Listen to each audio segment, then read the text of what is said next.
Alright everyone, welcome back to the Trap House. So we'll jump into a quick review here. The title of the video is Gold About to Explode. And there might be a pretty good chance, at least based on the pretty colors here from the Big 3 indicator. But before we jump into all that bullish goodness, pretty eventful day here for Mama Market. Mamacita herself. So a quick review here, guys. We heard from JP and the boys today. And as always, it was an absolute pleasure. Always a pleasure to hear from Uncle Jerome. So for starters here on the weekly chart, and again, today was nutty, right? From the high of the day down to the low of day, from bow to stern, from peak to trough, it was a 100+ point range. High of the day up here around 40.40, and we close at the lows trading around 39.36. So eventful for sure. But a couple notes here, guys. Note number one, we came into today with a buy signal here on the weekly chart in the weekly squeeze. Then after the flush there into the close, the weekly chart has now flipped bearish. So now you got a weekly squeeze printing a weekly sell signal. So next 2, 3, 4, 5, 6+ weeks here, we have to continue to keep a close eye on that weekly squeeze. It's a little bit fun in games. It's a little back and forth, a little bit noisy until that squeeze fires. The next meaningful move for the market, I think, is going to come as a result of that squeeze firing to the upside or to the downside. Now, a few of you had asked yesterday, because I pushed the video on the update here to the indicators. A couple of you asked, how do we use the indicators? Now, I promise I got some content coming, but a few basics here, guys. Take the squeeze. Could be the Squeeze Pro, could be the OG squeeze. Take the squeeze and then look for buy or sell signals inside that squeeze. The squeeze tells you the stock, or in this case the market, is in consolidation mode. You're building up energy, getting ready for a big push. The indicator tells you structure, momentum. For now, it all works in the favor of the bears. So probabilities-wise, so long as that sell signal prints, there's a better chance that squeeze fires to the downside. So that will not be dull. And then here on the daily chart, we did kind of pump through that 50 earlier. And remember, I got a couple call credit spreads on up here at 40.25. So the exit for that trade would have been a big close back above that 50. So things got a wee bit hairy there. But we live another day here with that big flush. So we end up taking out the 21 EMA. We are plopped firmly on top of the daily 200. And now in addition to your sell signal on the weekly chart, you got some sell signals here on your 30-minute, your 15-minute, 5-minute, 3-minute, and the Uno. So as always, the heat map is coming in handy. So as far as it sits now, guys, and a lot of times the real reaction will be the day after the Fed announcement. So let's get through tomorrow. We will let the dust settle. Then we'll take it from there. But for now, tough to look at the S&Ps and say that's bullish. Now, what's been leading the market? QQQ and a couple of semi-stocks.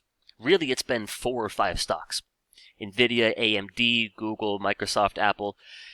Now, here's the problem with those bad boys. So what I got to do here to show you the level of craziness is I'm going to take the Keltner channels and we're going to tweak this so that the Keltner channels measure 3 ATR, right, average true range moves, above and below that 21 EMA. Now, usually as a rule of thumb, whenever we're trading above or below plus or minus 2, we're usually a little bit cooked. So to trade up here at plus 3 ATR, it's a bit of an extreme. So the problem right now, you got 4 or 5 stocks trying to keep the whole market afloat. And if you look at a few of those names, for example, like an Nvidia, now to be clear, I'm not saying short these things, because they could continue to pump. However, it's usually not all that sustainable. Nvidia today at the high of the day, you're cranking through plus 3. It feels a little bit cooked. AMD, you're up there today cranking through plus 3. Microsoft comes up today right towards plus 3. And the QQQ got pretty damn close to that level today as well.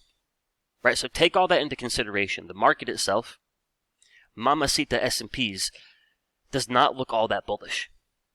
And again, the biggest problem here as far as the signals goes is that weekly sell signal in that weekly squeeze.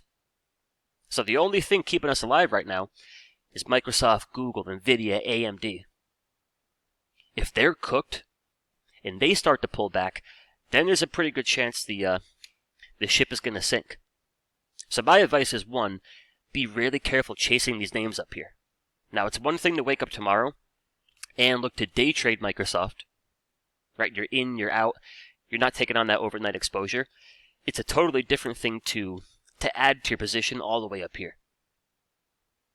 If anything, you're trying to buy it down here. Right, get long near that 21 EMA, catch the push away from the moving average, and then typically get the heck out of there. So continue to keep a really close eye on Microsoft, AMD, Nvidia, Google, QQQ. If they come down to earth, then the S&Ps, the Dow, the IWM, the energy sector, the financial sector, pretty much the rest of the market, continues to look pretty primed here for a flush lower. So all things to be mindful of, and for now we hang on tight to that call credit spread. But again, the title of the video is the old gold bug about to explode. So let's put these counter channels back down to earth. We'll take a look here, guys. So admittedly, I've kind of spent the last couple of years doing nothing but talk trash about gold. For me, it's never been the easiest thing to trade, where it'll all line up. Like, the structure will be there, the signals will be there, and then, for a lack of a better word, it just kind of behaves like an asshole. So not to say it's going to do that again, and for now I am looking to get long, but in all fairness, I've never been a huge lover of trading gold. But I didn't have the big 3 indicator back then. So maybe that's going to be the game changer. But putting all that aside, guys, one of the better structures from head to toe in the market. So all the pretty action starts here on the monthly chart. All right, things we've discussed in the last few videos, but I do want to touch bases on this one more time. So on your monthly chart, you have trend. All right, big push starts all the way back there. You get a big leg to the upside, and then you kind of pull back and go back into consolidation mode. But all in all here, it does a pretty good job of holding structure. All right, and now once again in the monthly squeeze, we got a fresh monthly buy signal. So the structure and the signal is here for another big push. All right, we'll keep on working down on your weekly chart. That's the daily. On the weekly chart, notice here, guys, it behaves like an uptrend. And what I mean by behave like an uptrend is, here's the opposite. Back here in April of last year, it's not an uptrend. Didn't behave like an uptrend, meaning, yeah, you had a nice weekly squeeze. She fired to the upside, but on your first pullback, everything fell apart. So the key to getting an uptrend is make that leg to the upside, get your first big push, print all the pretty colors. However, on that first back test of that 21 EMA, this is exactly what it should look like. Pull back to the 21, very quickly find support, and then you turn the corner and take out the previous highs. That is your classic uptrend. So that all looks pretty good here on the weekly. And then in addition to your buy signal on the daily chart, you got buy signals on the hourly, 30-minute, 15-minute. So if we take a look here at the multi-time frame Big 3 label, this is it's perfection. Monthly chart, weekly, daily, 4-hour, and the 2-hour is neutral. 1 hour is bullish, 30-minute, 15-minute, 5-minute, 3-minute, and the 1-minute. So I continue to like this for a buy the dip opportunity, but that's the key word, or the key words, buy the dip. If we change the counter channels back here on the daily chart to have them measure +3, and let's see.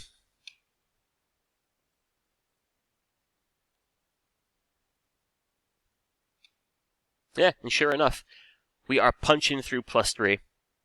So this is kind of like it's one of those things where it's great if you got it, but if you don't got it, and for now I don't got any gold, you gotta wait for a pullback, wait for a better entry, And the key, of course, of a better entry is getting a better risk versus reward.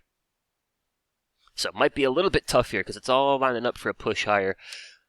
But any pullback towards our daily 21 EMA, then I think we take some action and we plant a couple of seeds here on that monthly chart. Like get a pullback to a daily 21. Then I think you're building a bullish trade, 6, 7, 9 months out from expiration. Just try to put ourselves in a position where if in fact that monthly squeeze does fire to the upside, we want to reap the rewards. So that all looks pretty good, guys, from a monthly chart all the way down to a 1 minute. If we get a pullback for a better entry, well, so long as all the pretty colors are still here, we are going to pounce on that pullback. But for tomorrow and Friday, watch your NVIDIAs, watch your Googles, your AMDs.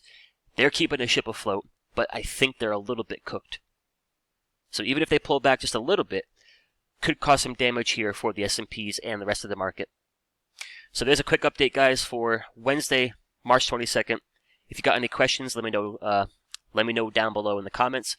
Otherwise, I am late for a trader call here, so I gotta run.